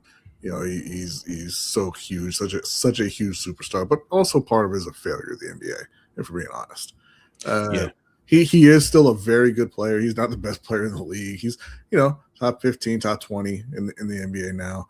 And he should have been preparing for years for LeBron, Durant, and Curry to be on their way out. And all those guys have kind of taken a step back, and the younger players have kind of claimed the top spots in the league, along with Jokic and Giannis. But you haven't done a great job of pushing those players, and making them or helping them to become the faces of the league. Like SGA is 2-time defending MVP. They just won the championship last year. And I feel like if he hit free agency, it wouldn't be as big of a deal for a lot of people as LeBron. Yeah. And it's just, I don't know. I think they're doing a bad job of stewarding the league right now. Because that's mainstream media for you. Mainstream media, like, they're not as skilled as they used to be. Yeah. Right. Like, that's a big part of it. They're not as skilled. They're not as talented, and they don't know how to help transition that younger generation. Well, and also it may. I think partially it is a talent thing. But I think that's because of the way journalists or reporters, I guess, or really just talking personalities, personalities are conditioned to cover the game. It's been a couple decades almost now of embrace debate, whether you have anything to debate about or not. We're going to get up here and argue. We go in a production meeting and you tell people, "Hey, this is your side. That's your side." Yeah. Amp said, it was good, Zeke. I see you in there. Amp says they blackballed Biggs for Braun. How is it NBA's fault? These are glorified role players due to the playing style. Also blame Nike. You mean they blackballed Biggs? What you mean? What are you talking about? How they blackball Biggs? Like your centers and your power forwards. No, it's you can't be a statue anymore, right? Like Jokic was the man for 3 straight years, right? Like, what do you mean blackball Biggs? Like you just can't stand in the paint and try to dunk the ball. Like, you have to be able to move around. It's a different game. Braun can't beat dominant centers. Well, I mean, based off of what? Can Jordan beat dominant centers? Like, he's not a center. What are we talking about? I don't understand what you're saying. Like, I mean, the 3-ball cancel bigs because you don't need a giant to defend the rim the way you used to. Yeah, they definitely take more threes now. Yeah. No, it has nothing to do with LeBron. Yeah, like Pedro Bill said, it's the way the offense has changed in the NBA. You're all shooting a ton more threes, and you can't have somebody on the court who can't defend the perimeter. Yeah. And you don't want somebody on the court who can't score outside the paint. Jokic can only dominate this era. What about Giannis? Didn't Giannis win? Was it Wemby just in the finals? The idea that Jokic can only dominate this era is ridiculous. The man averaged a triple-double and led the NBA in assists. Oh, he's saying, only in this era he could be dominant? That's what he said about Jokic. Oh, I see. Okay. What would they be able to do with Jokic back in the 90s? No. They what center would know what center would want to go out there and try to defend him from shooting threes? Right. They wouldn't know what to do with that. They would just be like, he's out there. Wants us to go out there and defend him from out there? No. Right? Like no. Come on. And I don't even want to get to this era talk. It's always the most ridiculous conversations. And no, I just hate doing that. I just hate doing that. Right? Like, you could say he can only dominate in this era. Guess what era we're in? This era. Right? I mean, technically you're right, because he can't go back in time and play in another era. So yes, he can technically only dominate this era. Curry did change the game with that 3. You're right about that. I'd be saying he changed the way how kids want to play, because not every kid wants to. He said, "Get off my lawn, Jose." No, I always hate those discussions, man. Who could do what in this era, in what era, especially when some of the people we talk about, like some of y'all, some even including me, like weren't even around to watch those people play. Yeah. All right. So like, you can't even use the eye test in a lot of cases. Appreciate the eras for what they are. This is a good era, man. There's a lot of talent here. Just appreciate what you got in front of you. And listen. This is probably the last year for LeBron James. We've been saying that for about 3 years, but this is probably the last year for LeBron James. And after that, you're gonna miss him, right? You can't blame him for anything anymore. You can't point to him and be like, well, why is he doing this? And he's the reason why this. No, he's out the game. So it's on everybody else. Imagine 18-year-old LeBron today; he would be unstoppable. Well, mid-20s LeBron. He was pretty close to unstoppable when he was 18 and 19. Yeah. This isn't the league blackballed people for LeBron had a thing, and or he's just that good. Like, there are still bigs. Yeah. But the game has changed. The players are far more skilled in terms of their range of skills, and so you're not just, hey, let's cross half court and dump it into the post and just stand and watch. Like, that's just not the game. Thanks. Do we have the poll results, or we want to wait until next week? Okay. Yep. All right. Poll results, and then we'll do submitted questions, and then we'll get up out of here. What are you looking at, B? I'm saying rookie Melo was better than rookie LeBron. The talent is not the same. Okay. You know what? I'm not gonna lie. Like, at the time, I thought Melo should have won rookie of the year. He had a great year, but I mean, it was close. But since then, I mean, there's no discussion, and I love Melo. All right, poll results. Heading into training camp, which team has more to prove? 100%. A clean sweep say the Baltimore Ravens have more to prove. Yeah, it's just facts. It is. And that's not to say that Carolina is a better team, but y'all missed the playoffs. Y'all have major question marks on the O-line. Y'all have an entire new coaching staff. Like, there's just a lot more questions around Baltimore right now than Carolina. Here it is. Look, we got one, B. We got one. I be saying, so was there a poll? There's a poll. I be saying, not you. There's a poll every week, sir. Every Monday in your inbox, because I know you signed up for the newsletter. I know you signed up for the newsletter. It goes out every Monday at noon. Open up that newsletter, click on the poll. It'll say the mic is yours, right? Have your say. You click on that, and then the poll question will appear, and that's where you vote on the poll. Okay, and we read those results. That comes from the newsletter. It's a way to entice you guys to sign up. It's a free newsletter. So go to LBHTShow.com if you haven't already. Sign up. Go down to the bottom, put your email address in there. Boom. You get a little welcome letter, and that's it. The newsletter once a week. Simple as that. Yeah. So, yeah. There it is. But yes, obviously, because we have Lamar Jackson, 2-time MVP, should be 3-time MVP. And expectation is Super Bowl.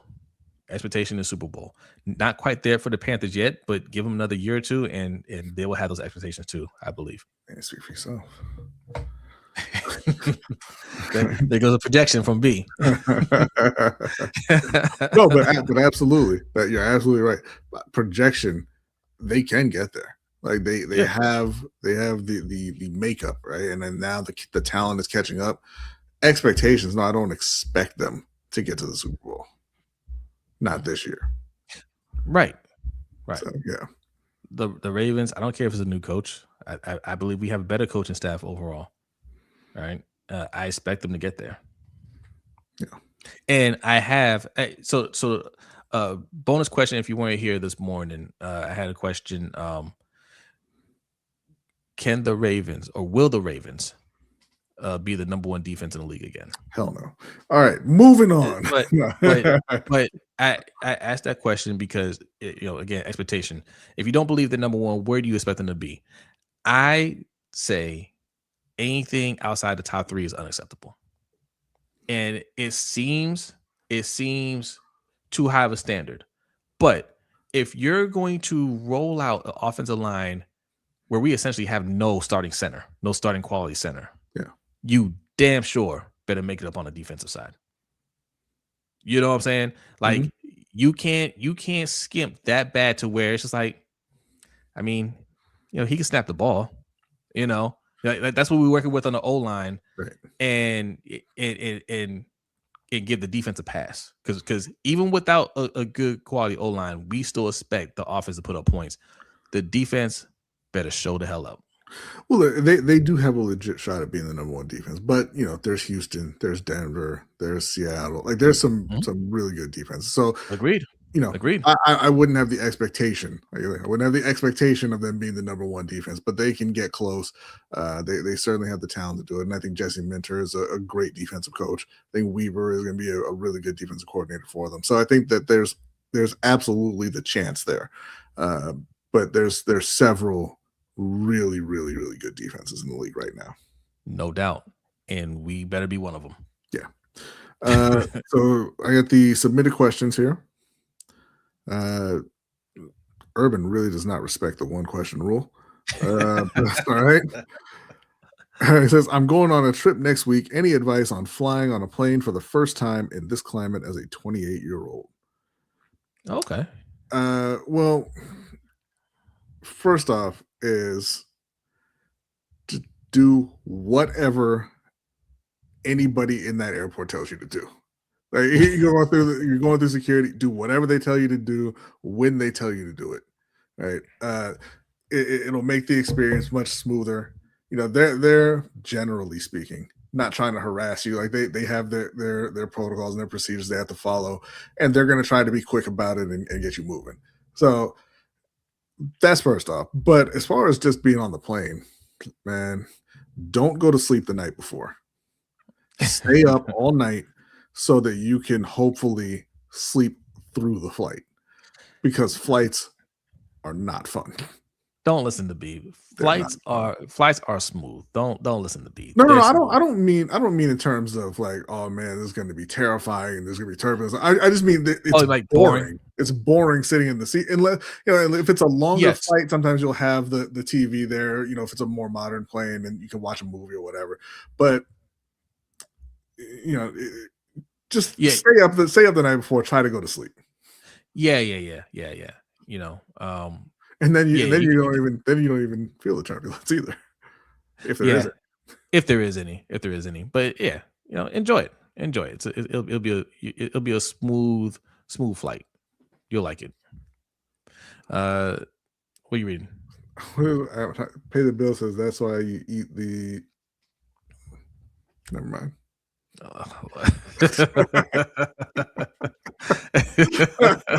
Don't listen to Pay the Bills. That's number 3. Delia says depending on how long the flight is or available entertainment options, download some stuff on your phone, music, movies, etc. Facts. Yeah, I generally have a pretty tough time going to sleep on planes. So I'll bring a book. I'll download movies onto my iPad or whatever. Oh, IB Sands went to Japan. B went to Japan last year. Yeah, the flight to Japan was incredible because the plane was nearly empty. So everybody on the plane got an entire row to themselves. Like that was awesome. And the food was better than normal and everything. The flight back was trash. I mean, even if it was the same circumstance, having to go back home and get ready for work and all that stuff, it's never as enjoyable coming back. Yeah. Oh, that's some advice I'll give you. If you're leaving for vacation, I mean, it's too late now. You probably put your days in to take off. But for future reference, never go back to work the next day when you come back from vacation. And I always take an extra day off. Yeah, I do the day before and the day after. So like the day before the flight, you need to be off. And then when you come back, like Jose says, you want that extra buffer day where you can just chill, rest if you need to rest, whatever you need to do. So you're not just rushing back into work. Because that feels terrible. Yeah. You'll be sitting at your desk and you're like, 24 hours ago, I was in Tokyo. Like, you're not going to have a good day. Yeah. You're going to have a bad one. Yeah. It's even if you get back early, because I used to do that. I used to get back early, the day before. And I'm like, okay, I got all day to kind of just relax, get ready for the next day. But you never want to go back the next day. But you give yourself an extra day. It feels better, especially if you're going over the weekend. Don't ever come back from vacation on a Monday. Don't ever come back from vacation on a Monday. All right. If you have a long weekend, you're like, okay, I'm gonna be off Thursday, Friday, Saturday, Sunday. And I'm gonna go back to work Monday. That's the worst decision you could make. Yeah. All right. Come back on Tuesday. Right. And if you didn't take off Monday, call out sick Monday. Because the thing is, when you come back, if you have any kind of vacation, like whether you just called out or you just took a day off or 2 or whatever, man, that 5-day week hits you hard when you go back the next week. Like, you want to ease that back, like make it a 3-day week if you can. Next week, come back for 4 and then get back into the 5. But you can't go straight from I was off, I was in paradise, and now I got 5 days. No, that's awful. Yeah, you need a buffer day. Facts. All right, next up from Michael Holt. What do you think? Excuse me. We talked about this already, but what do you think is the best current situation for LeBron, going back to the Cavs or the Warriors? Real quick, Adia says USA is down to 10 men for the last 30 minutes. Somebody got a red card. Still 1-0. Man. So best current situation, I would have to say the Cavs. I mean, I know it's Curry, but they old, man. They old as dirt. Yeah, I would still say the Warriors. Yeah, they're older. If they're able to get AD there, and Jimmy Butler's there too, right? Well, if they're able to get AD, they will not have Jimmy Butler because they got to trade Jimmy Butler. But Jimmy Butler, he had a major injury last year, so who knows what he's. They're older.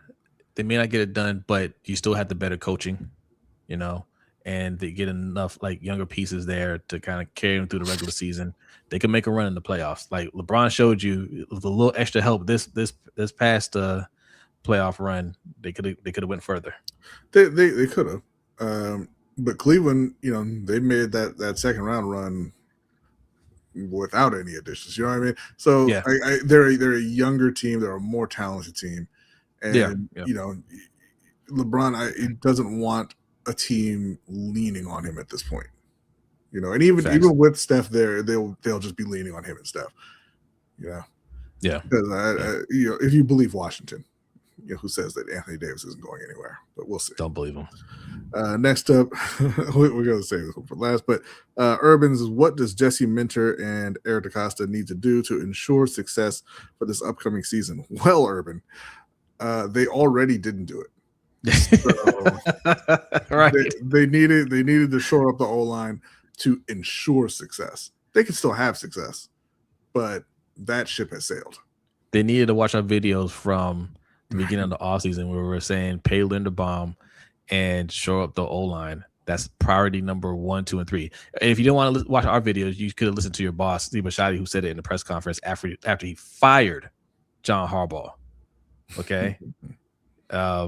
So yeah, that's the priority. You got to, again, maybe Javon Gwynn, they know something we don't know. That happens sometimes. Sometimes these coaches come in, they're like, look, y'all don't know, but we know. He's gonna be fine. And it turns out to be true. Maybe that's the case here, and they're not worried about it. Fine. But you better be right. That dude is a classic. I'm bringing you here to help me teach my system and my style signing. It could be. Because he was there for, I believe it was 3 years and never played. Yeah. So. Like whatever moves they make just have to be right. That I mean, you're asking what do they need to do? They need to be right on the moves that they made. Okay, so Urban says, if your favorite team were to play against the New York Giants in this situation, New York is up by 10 in the fourth quarter with 5 minutes to go. Do you think your team can win? Of course. I mean, resounding yes for both, I think. I don't even know who my team is, but the answer is yes, of course. Like, yeah, well, that's one, right? Like they ain't known for locking it down at the end of the game. But Bryce Young is one of the most clutch quarterbacks in the league, whether you like it or not. And yes, absolutely, they will come back on the Giants. Baltimore has Lamar Jackson and Derrick Henry and Zay Flowers and an incredibly talented defense. Yeah. In that situation, Baltimore is winning by 21. Yeah. So, I mean, yeah, I don't expect a good year from the Giants. Giants fans don't expect a good year from the Giants. Not this year. Yeah. And last question from Game Too Easy, who is confused about how we were brought up. Did any of you go to school with the members of Drew Hill? No. No, we were not raised in Baltimore, so no, we did not. We did not know any of the members. That's a question for Hendo. Hendo might know Cisco or one of them. But it's crazy because our brothers went to school with Tim Duncan. And nobody ever asked us about that. Yeah, I know. There you go. I be saying, ask Hendo. Oh, sorry. We got a super chat for Pay the Bills. Thank you, man. Appreciate it, man. Appreciate all the love, man. Way to kick off July with the donations, man. Really appreciate that. It says Harbs drops leads like they're hot metal, or did we forget already? Facts. Yeah, that too.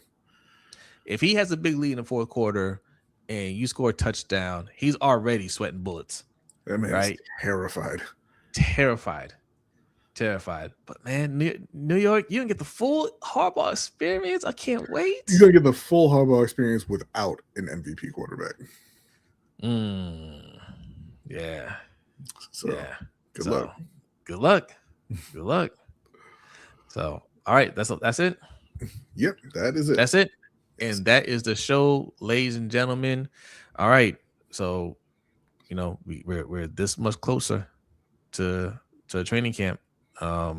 again, thoughts and prayers with the to Calais Campbell and the situation with his family. Very tragic. We'll discuss that more in the overtime show. We have a lot to discuss on the overtime show, so come over there and check it out. Patreon.com/LBHTShow is how you can do that, or be a channel member. Also, who went to Oakland Mills? I'd be saying so somebody went to Oakland Mills. Yeah, I missed that. The brother of the girl from Diggable Planets. Oh, he went to Oakland Mills. Okay, there's a few. Aaron Magruder from writer from Boondocks. He went to Oakland Mills as well. Spoiler alert: we also weren't raised in Maryland. We were to a certain to an extent, right? But we moved around a lot. Both of our parents were in the Navy, so we moved around a lot when we were younger. I mean, middle school and high school, pretty much we were in Maryland. Aaron Magruder is a few years ahead of us, though. So no, we don't know him. Does anybody? I'm trying to think. Is anybody we went to school with that they would know? No. Not that I could think of. So no, we don't know anybody famous. Us. Okay. Us. Yeah. We went to school. Yeah. Right. All right, y'all. That's a show. Patreon.com/LBHTShow. LBHTShow.com is where you can sign up for the newsletter, and probably next week, you can sign up. Just sign up for a user account on LBHTShow.com. Become a founding member, and you'll be ready for the start of the season, where we start our first annual Pick'em League. All right, one Pick'em League to rule them all. Okay, that should be a lot of fun. I want to get a lot of participation there. I want to see who really knows their stuff. All right. So, all right, that's the show. Adelia, are you ready? Adelia is ready. Ladies and gentlemen, that's the show. Patreon members, get ready. The overtime show is starting right now. Everybody else, have a great night, and we will see you next time. Peace.